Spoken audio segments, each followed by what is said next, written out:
Hello friends, कैसे हैं आप लोग। मैं आपका दोस्त राशिद अली फिर आ गया हूं आपके साथ एक और नई वीडियो में। तो फ्रेंड्स, आज हम बात करेंगे एसआईपी के बारे में, जो कि होती है एक स्टेप अप एसआईपी।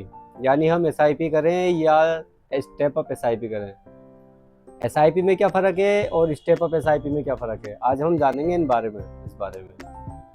तो वीडियो शुरू करने से पहले मेरी आपसे सिर्फ एक ही गुजारिश है कि अगर आप मेरी चैनल पर नए हैं और मेरी वीडियो देख रहे हैं तो मेरे चैनल को ज़रूर सब्सक्राइब कर लें और बेल आइकन को प्रेस करना ना भूलें, क्योंकि आने वाली मेरी वीडियो की नोटिफिकेशन सबसे पहले आपको मिल सके और आप वीडियो देख सकें।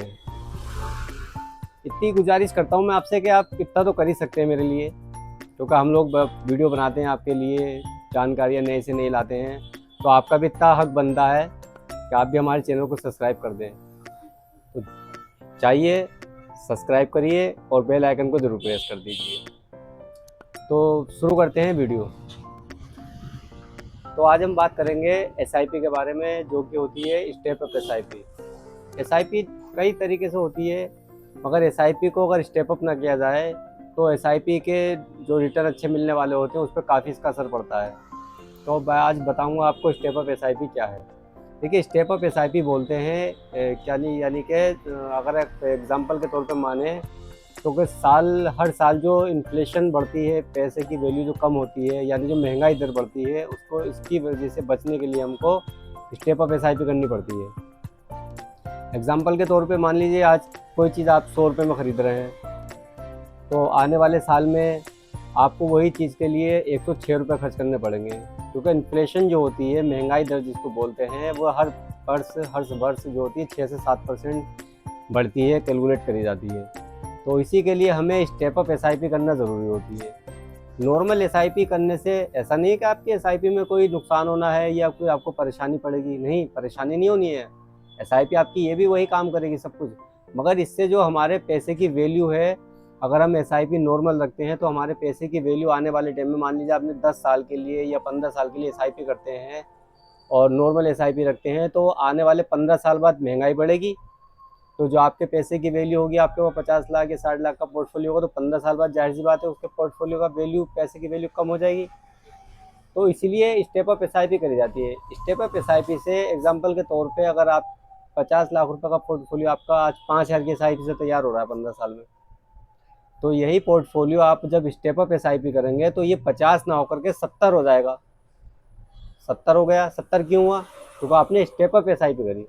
स्टेप अप एसआईपी आपके जो मनी मैनेजमेंट होता है इसके कंट्रोल करती है इसको, यानी जो महंगाई इन्फ्लेशन है इसको कंट्रोल कर लेती है। कैसे?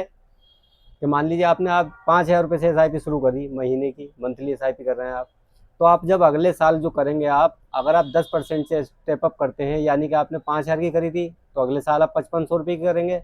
तो जो महंगाई बढ़ रही है, तो आपने भी अपनी एसआईपी को बढ़ाया, तो आपके पैसे की वैल्यू बढ़ेगी। अगर आप यही 5,000 की रखते तो महंगाई 5-6% बढ़ चुकी है, मगर आपके पैसे की वैल्यू कम होगी। तो आने वाले फ्यूचर में आपको 15 साल 20 साल जो भी आप एसआईपी करते हैं, तो आपको उसमें वैल्यू आपके पैसे की कम हो जाएगी। कम क्यों होगी? क्योंकि आपके पैसा उस टाइम पे कम ग्रोथ करेगा।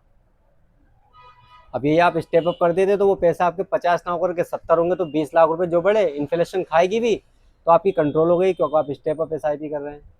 तो यही एक फ़र्क होता है नॉर्मल एसआईपी में और स्टेप अप एसआईपी में। इन छोटी छोटी चीज़ों को हम अपने एसआईपी में ध्यान रखते हैं और उनको टाइम से कंट्रोल करते हैं। तो आप ये समझ लीजिए कि हम जो एसआईपी करें उसको स्टेप अप ज़रूर करें। चाहे आप 12% से कर लें, 15% से कर लें। अगर आप 5,000 रुपये की एसआईपी करते हैं तो अगले साल से आप उसको 5,500 की कर सकते हैं, 6,000 की कर सकते हैं। इस एसआईपी को आप बढ़ाएं ज़रूर, स्टेप अप ज़रूर करें। नॉर्मल एसआईपी ऐसा नहीं है कि आपको नुकसान देगी या कोई परेशानी नहीं, कोई परेशानी नहीं होनी है, मगर आप इसको स्टेप अप करेंगे तो आपके पैसे की वैल्यू जो होगी वो हमेशा बरकरार और बढ़ती नज़र आएगी, कम नहीं होगी।